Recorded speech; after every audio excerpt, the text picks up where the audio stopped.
Welcome to Massive Late Fee. And now your hosts, Mark and Carol.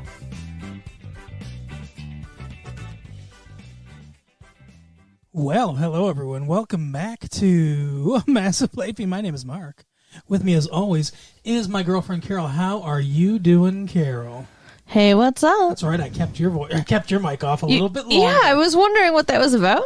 Just while I went, what? Did you just come from Manitoba? What? You were wondering what that was about? Oh, sorry there. What's that about? What's that all about? Shut up.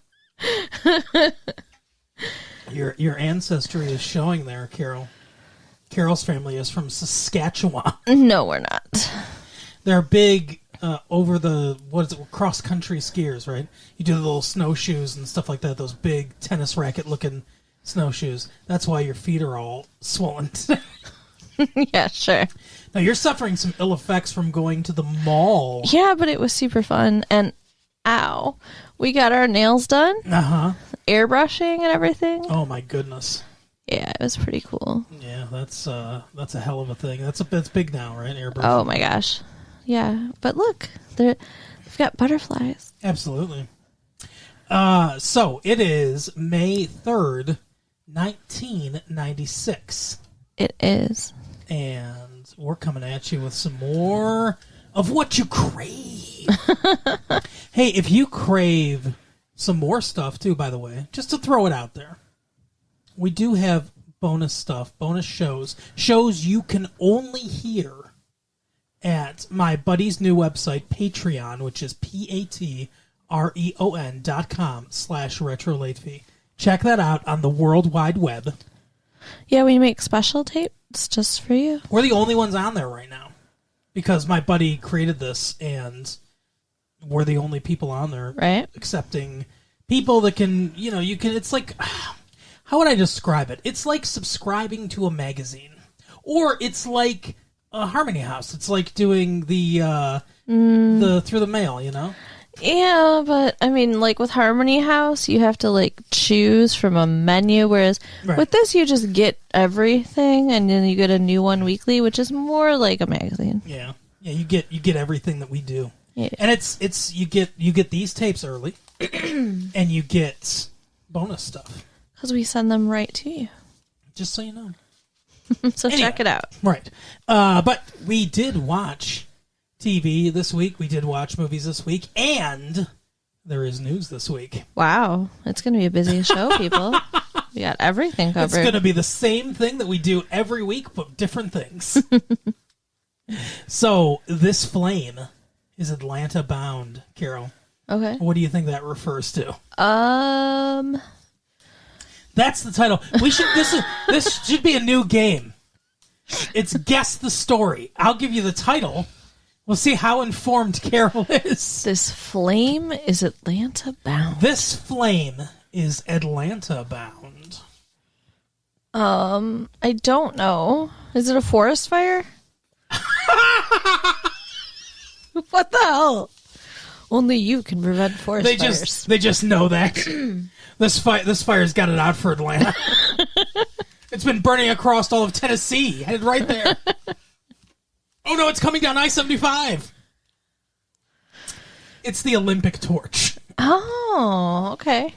The Olympic Games this year, this summer, very soon, are being held in the great city of Atlanta, Georgia. And very exciting for the United States. And now the Olympic torch is starting its 84-day cross-country journey to the Summer Games. First person to hold it, decathlon champion Rafer Johnson. His name sounds like Reefer. It's 15,000 miles. That's how long this is going. Wow. This guy's going to run 15,000 miles till July 19th in Atlanta. That's not really accurate, is it? No, they pass it along to other people, Carol. It gets passed. It's like a big relay thing. And then it's a big honor to be the person in Atlanta or wherever the Olympics are being held that year to be the last one to get it to actually take the torch and light the flame. Interesting. Yeah. Big honor. Wait, wow. Okay. Wow. Well, no, I'm just thinking it's like Forrest Gump, but with a torch. It's a lot of. Yeah. Running. I was running. Ginny. Anyway, speaking of running, the guy that murdered this person's probably running. Wow. Remember last year? Remember last week? We talked about the search for Tina Bagar. Yes. They found her. I'm sure she's dead. They found her body. Yeah.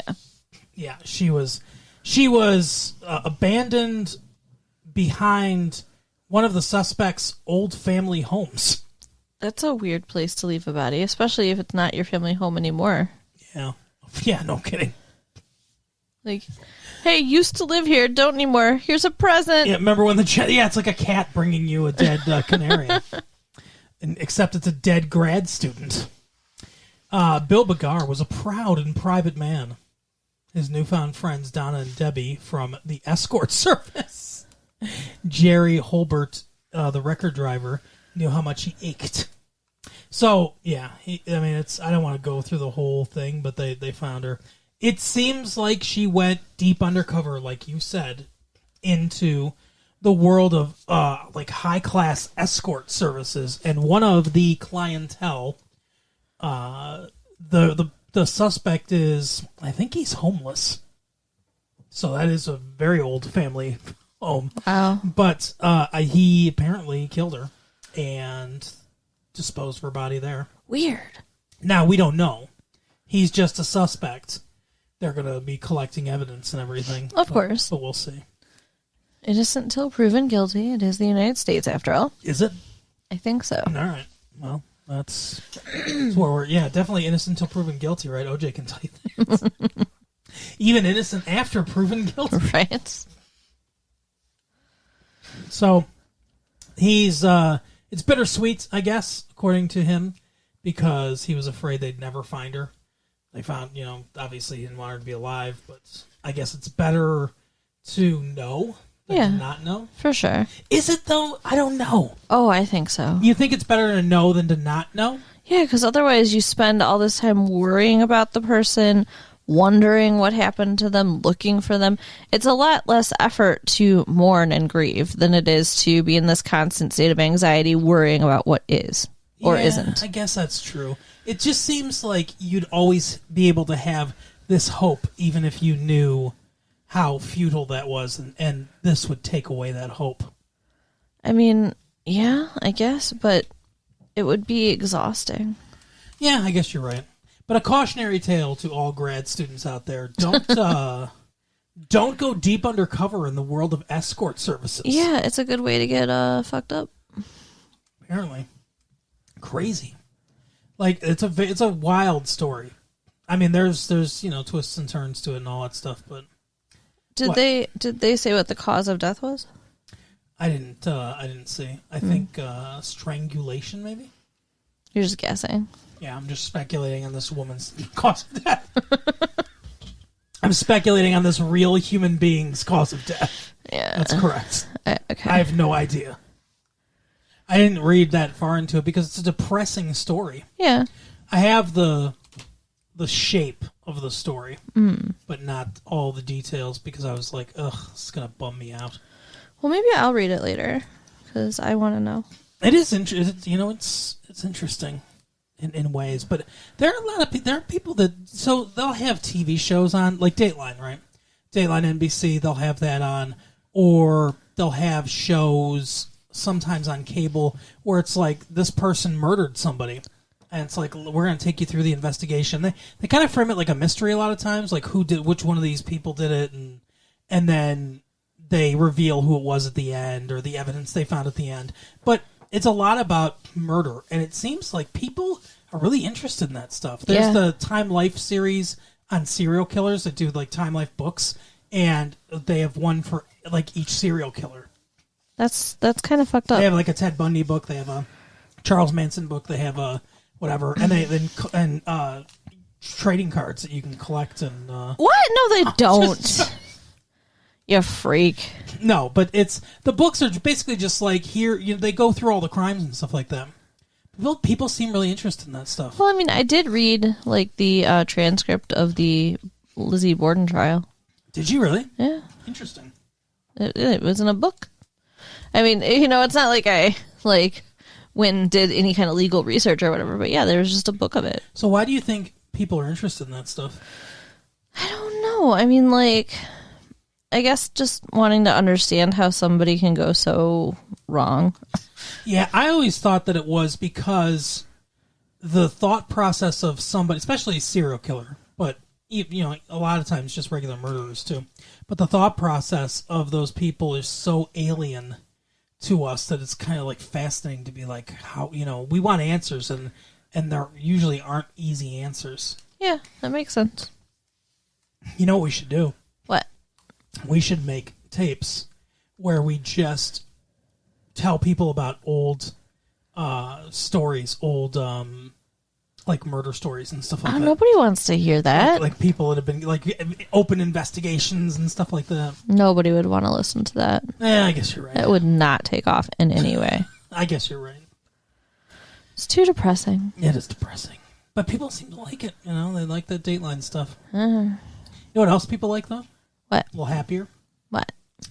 I'll be there for you.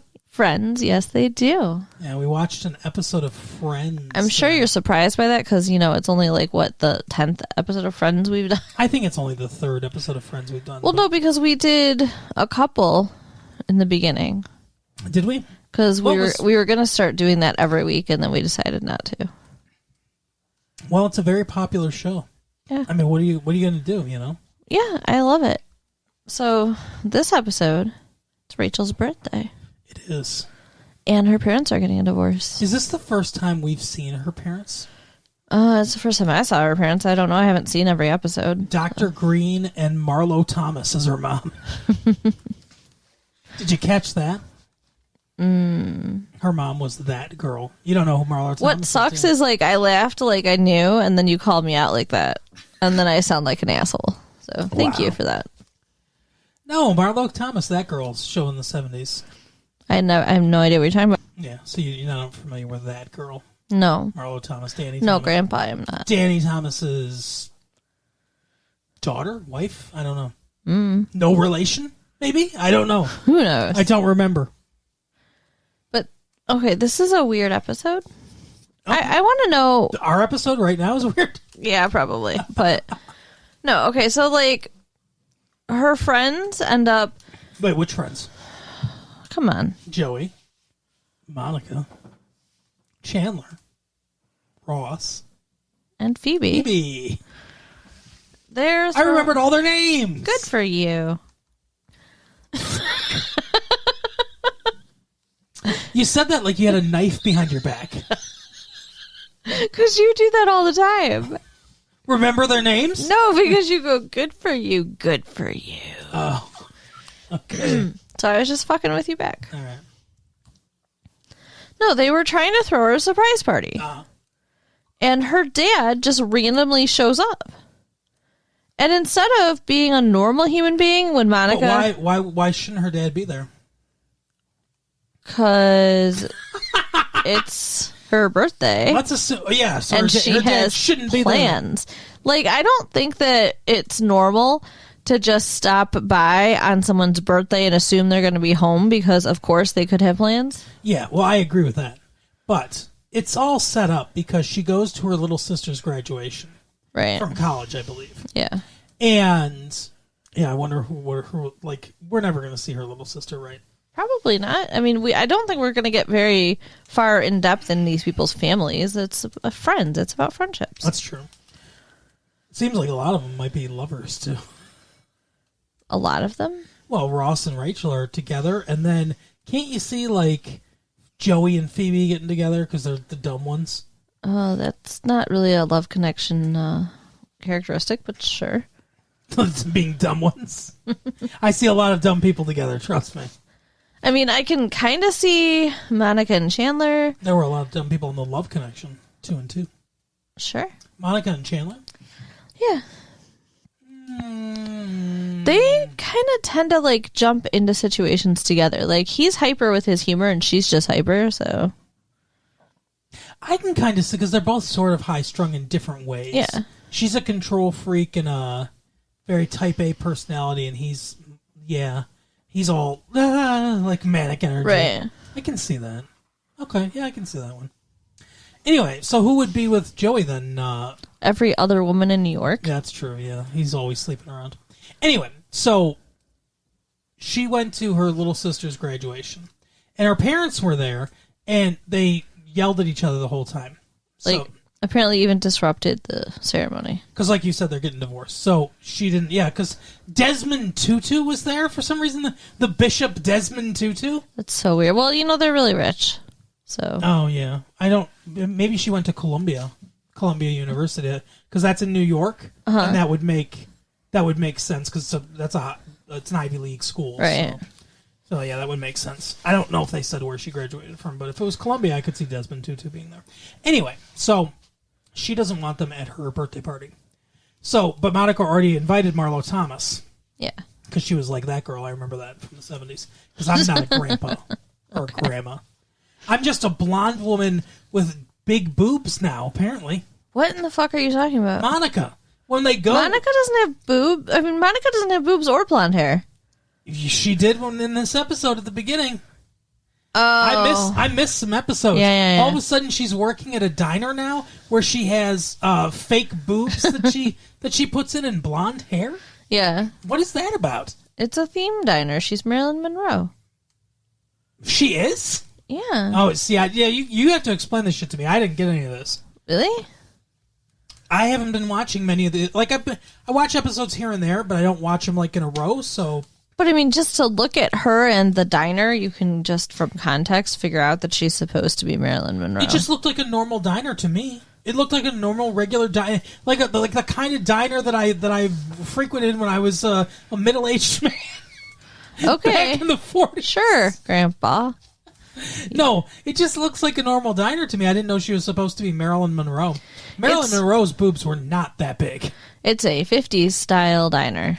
Okay, well, she looks a little more like, what's her name, Jane Mansfield or Mimi Van Doren or something like that than she does Marilyn Monroe. Because Marilyn Monroe's boobs were, normal-ish, like larger, but not like that. Okay. She did have blonde hair, though. I have no idea. All right. Anyway. So, what's the look on your face? Why? Why do you hate when I talk? I don't hate when you talk. I love when you talk. Anyway. Because I love you. Oh, I love you, too. Aw. So, she already invited Marlo Thomas. And they said, okay, well, we're not going to invite the dad then. And like you said, then the dad just shows up out of the blue. And he can see because he forces his way in. Yeah, he's like, hey, is Rachel here? What? I can't, that doesn't sound like him at all. A father can't see his daughter on her birthday? A father can't see his daughter on her birthday? And they're like, I sound like this. I sound like every wise guy at the OTB. Right. Off-track betting. There you go. It's just horse betting. It's a little place where you can go and they have not cameras, they have TVs of all the different horse races, and you can be like, I want to bet on this race that's whatever, and go to the window and make a bet. And then watch it on the TV. You don't have to be at the track. Cool.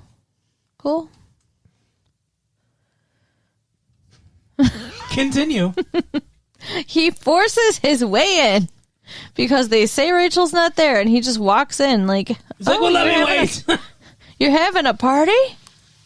Oh, I can't. I'm not invited to this party. He doesn't twig that he's not invited, by the way. Right. To this party. He doesn't twig? He doesn't get it. He doesn't figure that out. Right. Yeah, he's a very douchey, socially awkward douche. A douchey, socially awkward douche. I see that thesaurus I bought you is coming in. Word of the day, toilet paper. Right. So somehow they convince him, this is the most ridiculous thing about this episode, that the fancy party that Monica is throwing is actually the staging area for the real party, which is the party they wanted to throw, but Monica wouldn't let them, in the boys' apartment. Yeah, but they don't... No one's there. So they say he sees the alcohol and the food and stuff like that, but no one's there yet, just the friends. And they're like, oh, the party's not here. This is just the staging area. Go over there. Then as people start to arrive, they portion them off. Some go to Monica's, some go to... All the hot women go to, Chandler's apartment, because Chandler's in charge of that, apparently. And all the guys go to Monica's place. And apparently all the not hot women, because there were women in there. Yes, there were. And Gunther. And like Monica is a psycho in this episode. Like, you know, I don't think that she's usually this messed up, but she was not fun. She was mean. She was boring. She made flan for Rachel's birthday cake. Instead of a cake. Who makes flan? Flan. It's gross. I mean, seriously. One of the games that she had is write one of your phobias or something like. Oh no, your most embarrassing experience. Write it on a piece of paper. And then they were going to guess each other's. I guess I don't know. I mean, like she was just pulling them out of a hat. Like, were you just sharing or what? I don't know. It seemed really weird. And since she's like, we're trying to get a boggle tournament going. Yeah, what the fuck? Somebody wrote on one of the little pieces of paper, Monica, your party sucks. Like, yeah, it did. Yeah, but and people wanted to be ferried from one party to the other one. So Phoebe was being Harriet Tubman, underground railroading people from one party to the next. That was pretty funny. She got Gunther out, and then some other guy walks up. He's like, I hear you can get people out of here. Right. It's like that movie, The Shawshank Redemption. I hear you can get people things. So at the other party, there's a lot more fun happening. There's music and dancing and drinking and pizza. Yep. Which is the party that they wanted to throw. And volleyball. Yeah, in the bedroom they set up volleyball. Yeah.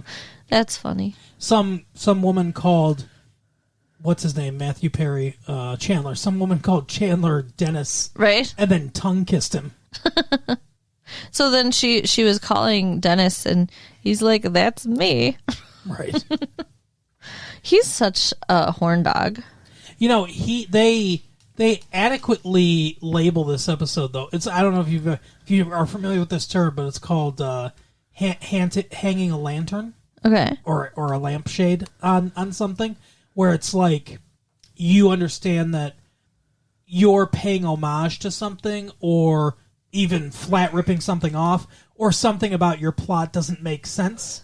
So you have a character call it out, and it's like that's called putting a lampshade or hanging a lantern, and it's basically like it's supposed to make it okay. Well, we know we're showing you we're aware that this doesn't make sense, but whatever.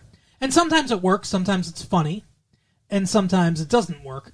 And I think it kind of works in this because he goes, there's two parties. It's called the one with two parties. One has her dad, the other has her mom. It's a very classic setup for comedy, right? Uh-huh. And it's sort of they're trying to keep them away from each other. It's sort of tried material, you know?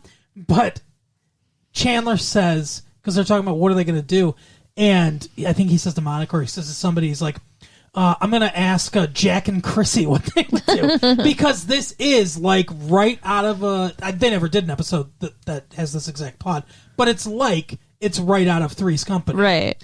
And they're hanging a lantern on the fact that this is, we're having some fun with this. This is a, kind of a tropey thing to do, but we're going to have some fun with it. Yeah. And it's a fun episode. Except that Rachel is just going back and forth between the two parties and her parents and looking miserable. Her birthday is ruined. Well, yeah, and the thing is that she's, instead of them fighting, she's going, like you said, just going back and forth to each party, listening to them bitch about the other one. Yeah, who wants to hear that? Yeah, especially on her, who wants to hear that, period, but especially on her birthday. She could have just been like, to either one of them or both of them, I don't want to listen to you badmouth my other parents. Right. It's ridiculous. So, yeah, I felt bad for her. And then she asks Chandler, at one point in the hallway, she asked Chandler how he got through it because his parents got divorced. And it's like, it's so quaint because, I don't know, this is, ever since, I guess, probably the 80s, divorce has been more common. Right. Than before then. So maybe this is these kids, these friends or whatever, are the last generation of people who, for them, divorce wasn't common amongst their friends. You know, because she acts like it's a really weird thing, but nowadays, kids in high school or even younger, I mean, it's so common. Yeah. No, I don't think she acted like it was weird. No, I thought she did, but she acted like it was I mean, she had no experience with it at all. And obviously, her parents have never been divorced, but like she didn't even have any, like she didn't have perspective from any friends or anything about it either. Maybe it's different in rich people circles. Maybe. I don't know. They do tend to stay together a little bit more for appearances And money. Yeah, stuff like that. So, I don't know. It was a little depressing, but mostly funny. There was a scene when Ross had to go get the dad's glasses and cigarettes. Yeah. And he ends up putting them on and pretending like the cigarettes are his. And So Marlo Thomas doesn't know that the dad's there. Right. And he's pouring a drink for the dad. And she's like, that's my husband's drink. And then later she says to Rachel, like, you have a problem. Yeah. You're with a man just like your father. Right. You got to go to therapy. And she's talking about all the therapy she's in. But my favorite line of this whole episode was, so, what's her name? Rachel tells Ross, her boyfriend, they're dating or whatever, that, hey, go entertain my father while I go talk to Marlo Thomas. I mean, my mom. Over at the other party. And he's like, okay. So he's very awkward. He goes and sits over there and he's like, hey, how's the thoracic surgery game? Vascular surgery game. And he's like, it's so funny because it's played, the actor, I don't know who the actor is that plays her dad, plays it really good too, because he plays it very straight. It's not played like it's a comedy line or anything. He's just like, a woman died on my table. He's like, it's not a game. A woman died on my table this morning. Right. And then the comedy is the awkwardness of Ross just sitting there like, and he's like, that's the good thing about paleontology is all the dinosaurs are already dead. I thought that was funny. I thought it was kind of funny too, but it's like the whole, it's the awkwardness of that situation. Yeah. I thought that was a very funny line. I think it kind of maybe gives some insight too as to why her dad was showing up and being clingy and staying, because he's had a really bad day. Could be, and he has nobody at home. Yeah. So. Yeah, I didn't think about that on a deeper level, but yeah, that's true. He lost a patient. I mean, he probably felt like shit. Yeah. Needed a good cigarette and a scotch. Neat. Cool. Yeah, that was a dumb line where he says to him, scotch on the rocks coming up, and he's like, neat. He's like, cool. He's like, no. Neat. No, not on the rocks. No ice. Yeah, he's like, oh, okay. Ross said something, I don't remember what it was, but Dr. Green said something, and Ross was like, oh, what's that? Or I can't remember what it was, but I remember, I'm like, he's a scientist. Like, they made him dumb in a situation where I was like, it doesn't make sense that he wouldn't know that.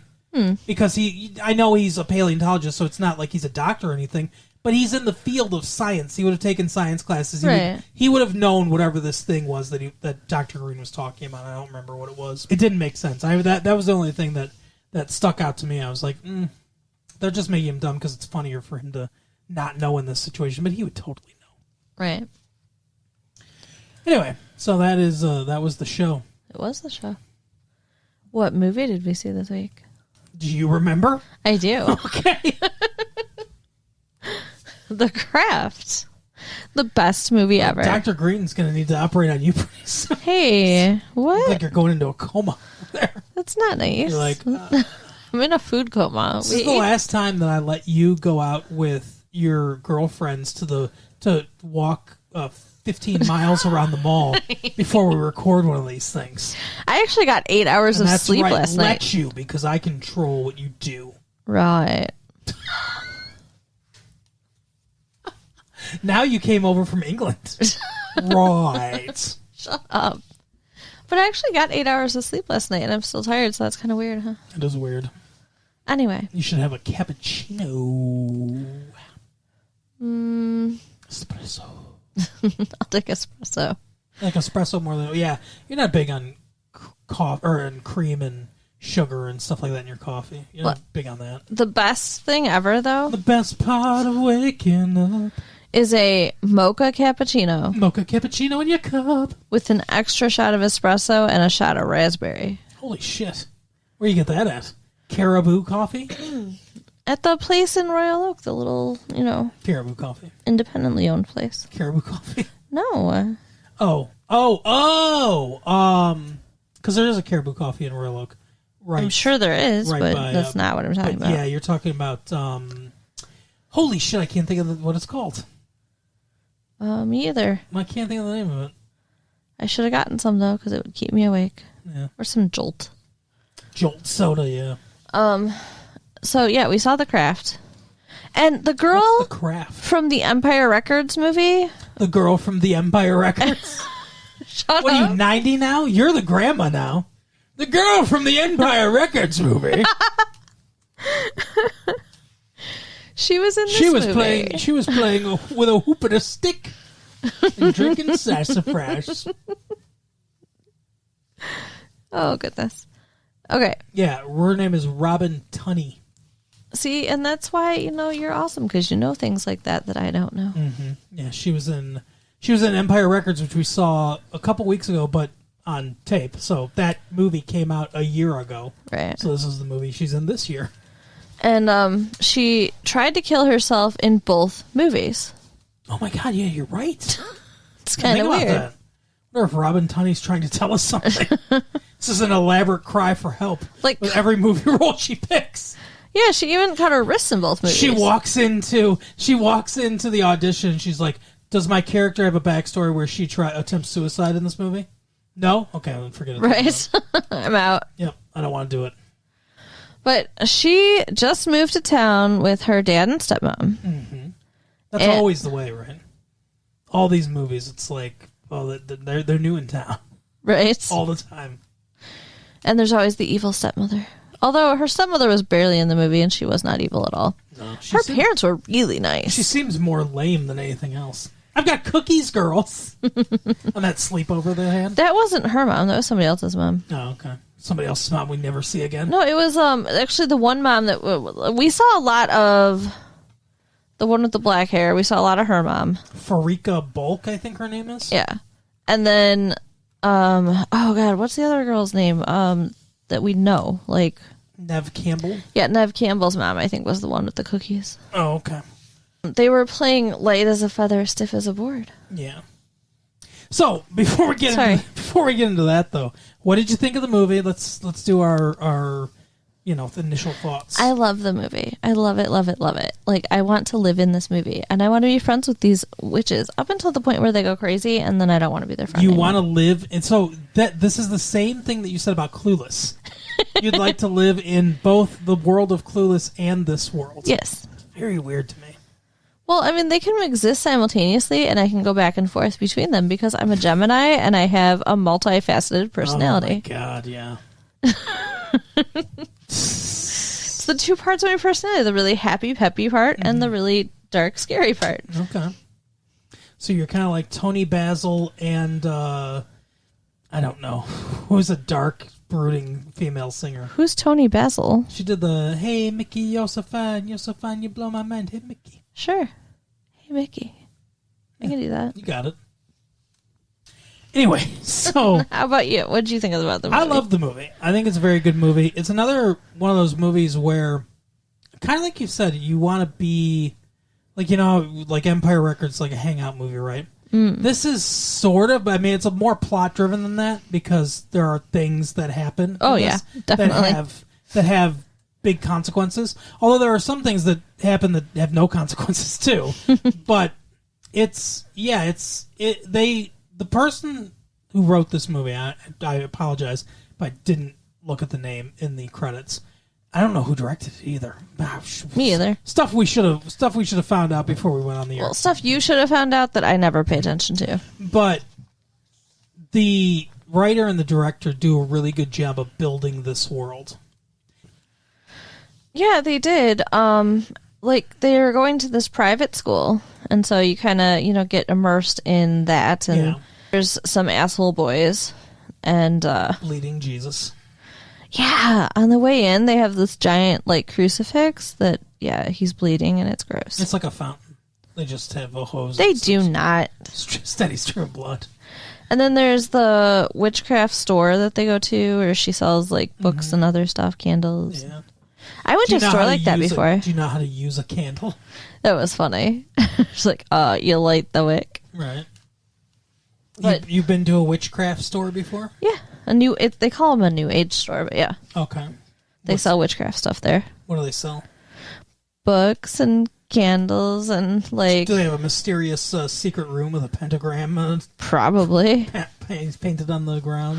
Who knows? They have crystals. Do they have Manon? I've never heard of Manon before. Manon. Is he French? Oui, I am Manon. Right? That's kind of weird. I am now coming inside you, but not in that way. In the Ew. in the way where you called me in. You know. Just because you're little girls doesn't mean he's kind of a psycho killer. So you make him sound so fun. It's kind of weird. He's a psycho killer. What are you talking about? Manon? Manon's not a psycho killer. This movie makes it very clear that Manon is neither good nor bad. That it's the person using it, because Robin Tunney uses them later. Right, but he allows it to kill people, like, and a bunch of sharks. Like, that's not nice. So funny out of context. He allows to kill a bunch of sharks. A whole beach full of sharks. A whole beach full of sharks. What do you think how do you think they explained that? Who? People. Like, there was a news crew there. Like, freak occurrence. That's so Probably weird. is no explanation. Yeah. They beached themselves spontaneously. There was like 6 of them at least. So there were more than 6 of them. There's a lot of them. Sharks and whales. I didn't see a whale. There was a whale? Yeah. Wow. Just beached. All for Faruka Bulk. They're my gifts. She's the perfect person to play this Yeah. villain, I guess you would call her. She did a fantastic job. Well, she wasn't a villain for the whole movie. It was just when she lost her mind. Yeah, and that's the thing is she's good because she can ride that line. Yeah. Between like misunderstood, beaten child and villain. Yeah. I mean, she honestly reminded me a little bit of me. Like, really? Just a little. All right. In the way that she like carries herself in dresses and stuff. I can see that a little bit. And she smokes. I miss that. What's his name? Skeet Ulrich reminded me of me. Yeah. Really? Not really. Yeah, I would often go out with girls and then lie about having sex with them. And by the way, he says, so he goes out with Robin Tunney and he says the next day she won't put out. And he's like, yeah, she's the worst lay I ever had. And Nev Campbell tells Robin Tunney, oh, he said the same thing about Faruka Balk.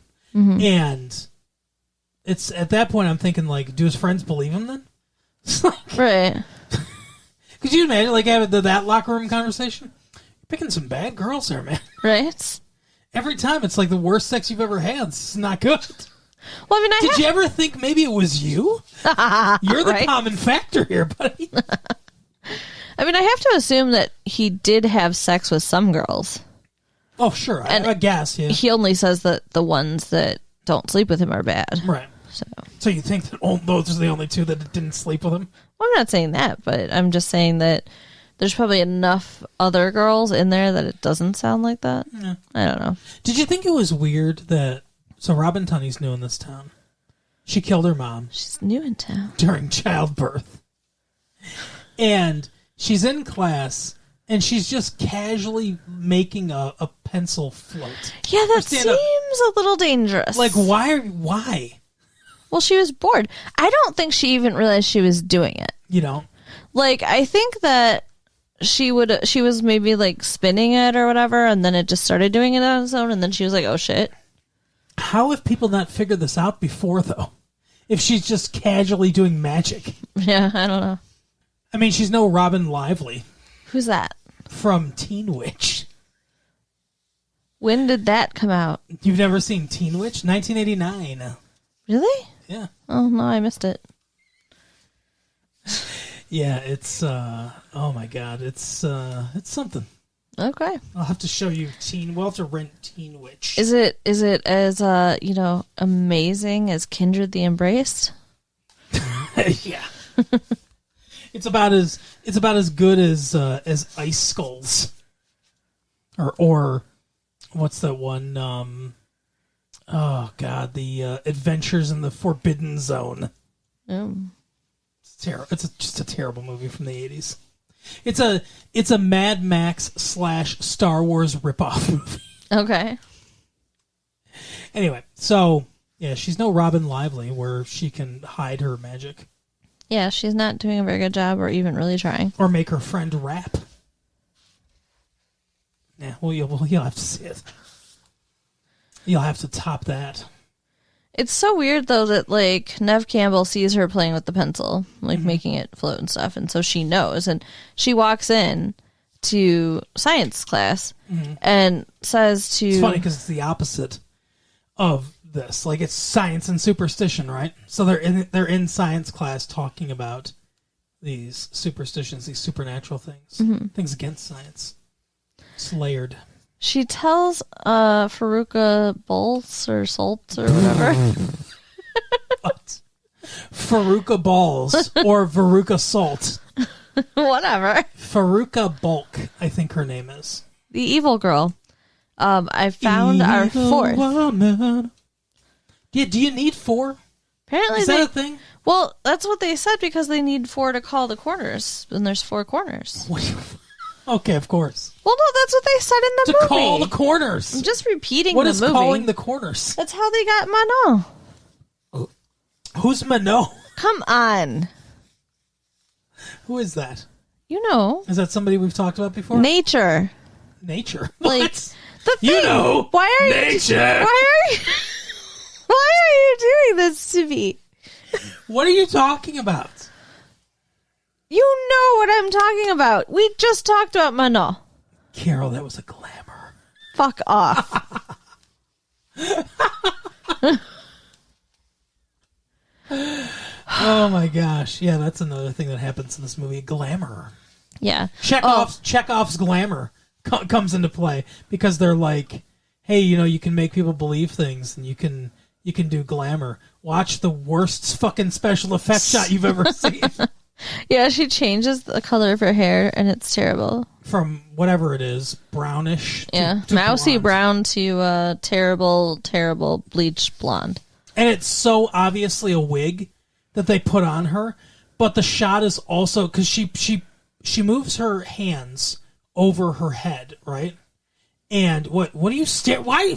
Like, do you know how distracting it is to be talking and to have somebody go like this?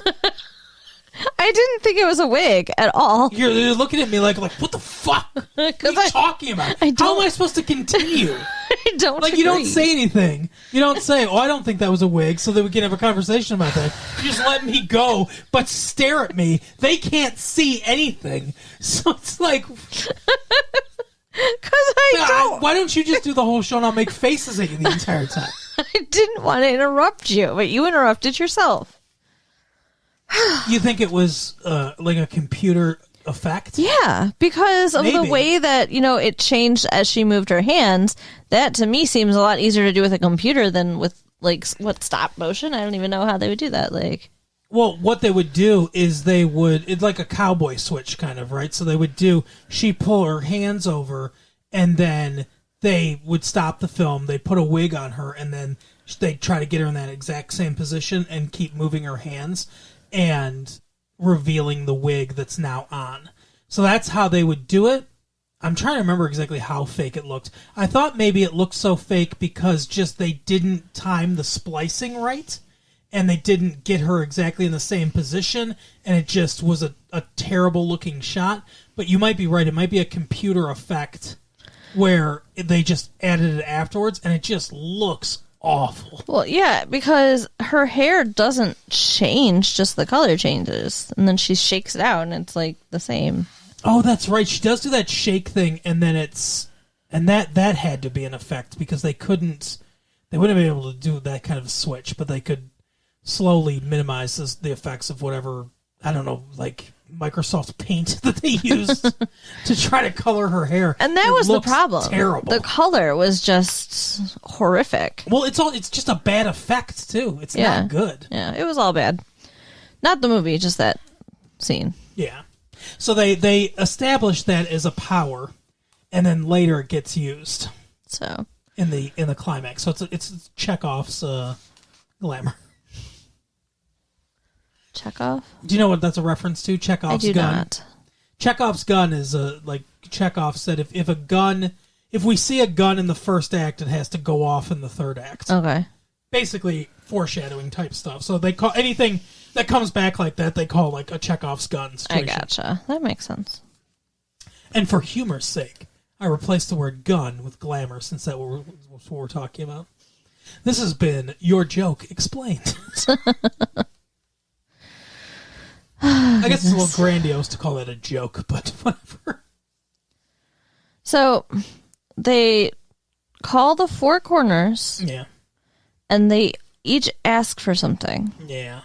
And, the one girl is covered in scars, and she asks to be beautiful. And we never find out why. They're burns, actually. But we never find out where those burns came from. But she asks to be beautiful on the outside as well as in. Do you think she was beautiful on the inside? No. I do not. I don't think any of them are beautiful on the inside. Even Robin Tunney? Maybe. But, I mean, she's pretty depressed and dark. Yeah, so. that's true. That's true. And then the other girl... Nev Campbell's beautiful on the outside, though. I'll tell you that. Yeah, she is. I don't know. Do you know that actress's name, the black girl? No. But I'm a racist, so I don't know it's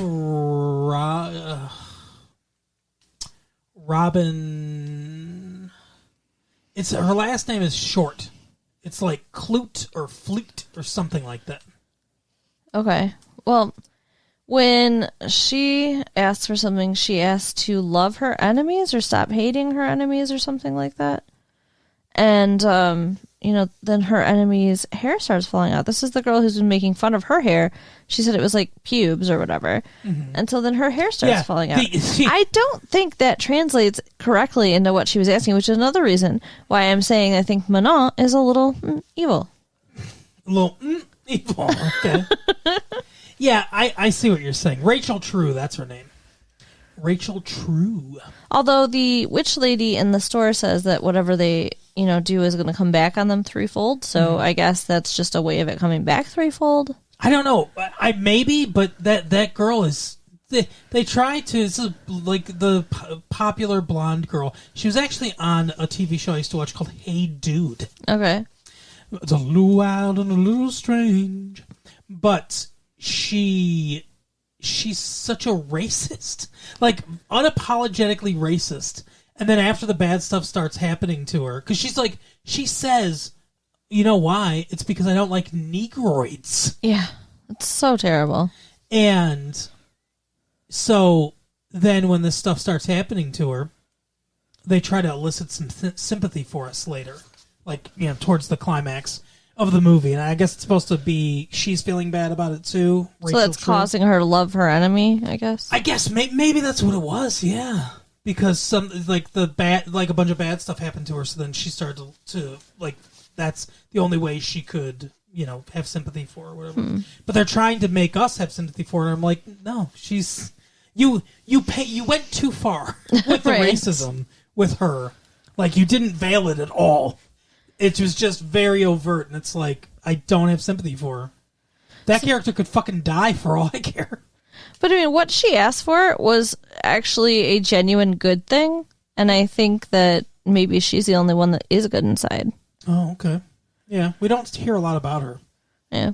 The main character, Robin Tunney, asks for love, especially this, asshole Jack dude, Chris. Yeah, played by Skeet Ulrich.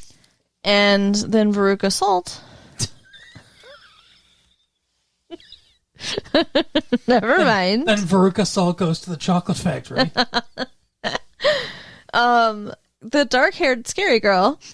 Fairuza Feruza Bulk. Feruza Bulk asks for all the power of Manon, Manon! which is ridiculous. That's a ridiculous ask. Yeah, it's like, hey, can you have this boy be in love with me? Hey, can you make me more friendly with my enemy? Hey, I want my scars gone. Can you give me the power of God and everything in the world? Right. She gets it, though. Yeah. So it comes back on them threefold. The way it comes back on Sarah. That's her name. The main character is Sarah. Okay, good. I don't remember any of their names. Because she goes on a date with Chris, who is now obsessed with her, and he tries to rape her. And then she's all shook up and scared, and she goes to her friends to talk about it. Mm-hmm. And the scary girl... This guy tried to rape me. The scary girl who also likes him or whatever. Yeah, I don't know what. So she's the one that he also dated and said that she was a terrible lay, and I think she's got some sort of crush on him or something. I don't know what's going on with this. I think though that they really did have sex I do too. because she said he spreads disease, and I speak from experience. Oh, okay. So maybe she really was a bad lay. Maybe. She seems like she might be. Seems like she might be one of those that looks like a freak and everything, but in the bedroom she's just lays there. Plus, when A dead fish, like all those beach animals. That's what Manon was trying to say. You invite me inside you, and then this is what it lay is. there like a dead fish. That's awesome. It's all for me. No, you're not understanding my message. But I mean, Chris certainly didn't want to have sex with her again. No, he really didn't. He was pretty adamant on that. Right? She was coming on to him. She's like, "We had some hot times," and he's like, "No, we didn't." Right? What are you talking about? So then she glamours herself to look like Sarah, so that he'll have sex with her. Which he does.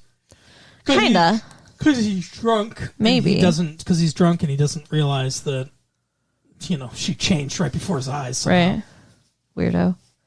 So, and then she gets mad and uses magic to shove him out of a window. After Robin Tunney comes there. Yeah. And she's like, oh, gotcha. Or whatever. She plays it off like she did it on purpose. And she knew Robin Tunney was going to be there to interrupt them. That he would be in bed with her, having kissed her and stuff like that. And then see her and be like, oh, breaks my love spell or whatever. Like, she acted like that's what it was, because she said, that's why I did it, whatever, to trick you or whatever. Mm-hmm. And she acts like that was her plan, but I don't think that was her plan. No, she was raping him. And I don't think she did it out of some sort of twisted loyalty to her friend.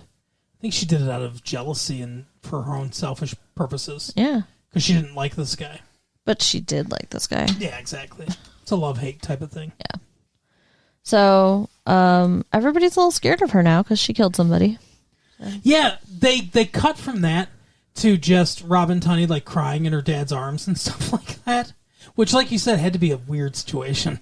Because one day this guy shows up at the house and is like, "Oh, I want your daughter," or whatever, like a fucking zombie. Sure. And then the next he's dead. And then, like you said, it had to be weird for her because it's like he tried to rape her, but now she's sad that he died. But also, she seems like to realize that it wasn't him that tried to rape her, but the spell, basically. Right. So, yeah. Not that he was a good guy before that, because he wasn't. Because he lied about having sex with her. But, yeah, he didn't deserve that necessarily. Yeah. But yeah, a weird situation all around. All around. And then the girls decide to get back at her. I don't understand exactly why they're so mad. Well, they're mad because after she kills this Skeet Ulrich, and she's already killed the guy that her mom was having sex with. Oh yeah, I forgot about that part. She gave him a heart attack. Yeah. She tries to do a binding spell on her, but not a spell of binding where she can't do any magic. Just that she can't do harm to herself or others. And that so enrages her and the rest of the coven that they're like, "We're gonna get you." It's so dumb. first of all, what does that say about her as a person that like that impairs her so much that that's Right. the intention behind so much of what she does? But it is. She's very negative. So, yeah, so they go after Sarah and they pretend that her dad and stepmom got on a plane and that like she had written them a note that she was going back to wherever they came from. I don't remember where it was. They thought she ran away to San Francisco. Yeah. Okay, San so Francisco. they went on a flight to San Francisco and it crashed and everyone on board died. That's what she thinks, but It's Chekhov's glamour. yeah. They're glamoring it, and it's sort of obvious that it is a glamour, and then at the end they just come right out and say, even though we see the dad and the mom and they're packing their car and everything, they're like, oh, that was glamour, and it's like, oh, really? Like, he's not dead? The guy that's packing the car is not dead in the plane. Okay, thanks for letting me know that was a glamour. Right. It's ridiculous. That's dumb. And Nancy's the evil one. Nancy actually slits Sarah's wrists and writes a suicide note. And Sorry about Skeet Ulrich. Bye. That's Right. basically what the suicide note says. Yeah. So that was ridiculous. But then she manages to call the Four Corners and ask for the power of Manon so she can fight back. Yeah, even though she's only one person. But she's so much more powerful than they are that it doesn't matter. So you because need she's a natural witch. So you need. She rolled a natural 20. I guess. That's why. Nat 20. There you go. There you go.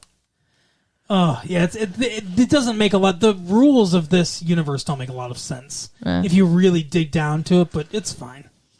But I mean, she did say that the store lady said that she was a natural witch. Yeah. So I think that's why. Okay. And the other ones aren't. The other ones aren't natural, so they learned to be witches somehow. Yeah, and they needed each They other. went to witch school. No, they read the books. Remember they were always walking around with their faces in the spell books and stuff? Yep. Very studious young woman. Shut up. Nev Campbell got her skin though. Yeah. Like it. And nothing came back on her. No. Like, well, I mean, she got fucked up because Robin Tunney made her seem like things were coming back on her, but nothing did. It looked like the other two, the two lesser ones, Rachel True and Nev Campbell, seemed like they turned out okay. Yeah. They lost all their powers in the end, but she got to keep her nice skin. Yeah. And Rachel True's bully got Whatever. I don't know. She probably died of radiation poisoning. I don't know what the fuck happened to her. Yeah. Not good. But I would definitely recommend that you see this movie. It's good. It's a good movie. Rachel Tunney gets to keep her powers. Yep. Yeah, she's the only one who does, and she still apparently has all the power of Manon, I guess, too. right. And Nancy ends up in a psych hospital. So. Yeah. Can't do her any harm to herself. Or others. Yeah, but she can't kill herself in there. She has a lot of scratches on herself, though, so she can harm herself, just not with magic. I guess. Well, I thought that she... Okay, maybe she can. I thought the implication was she couldn't kill herself. What? I thought the implication was she couldn't kill herself even if she wanted to. So she had to exist in this hospital for the rest of her life. Oh, maybe. Oh, yeah, because she was bound. But I think it's only for magic. Okay. Maybe you're right. So she could just ordinarily kill herself. Yeah. Because, I mean, if she couldn't harm herself or anyone else, they would not have her in restraints like that. Yeah, I guess you're right. That's true. But she said she was flying. She's crazy. The Manon power, like, just broke her brain. Yeah. So, she is flying in her brain. There you go. So I guess in the end she got what she wanted. Sure. And you get what you want every time you listen to this show. I hope so. So, anyway, Carol, that's the show for today. Tell the people the stuff. Write us at latefee1994 at AOL.com. Check out our website at www.retrolatefee.com. And tell a friend. Yep, that's right. We will see you next time. Bye. Bye.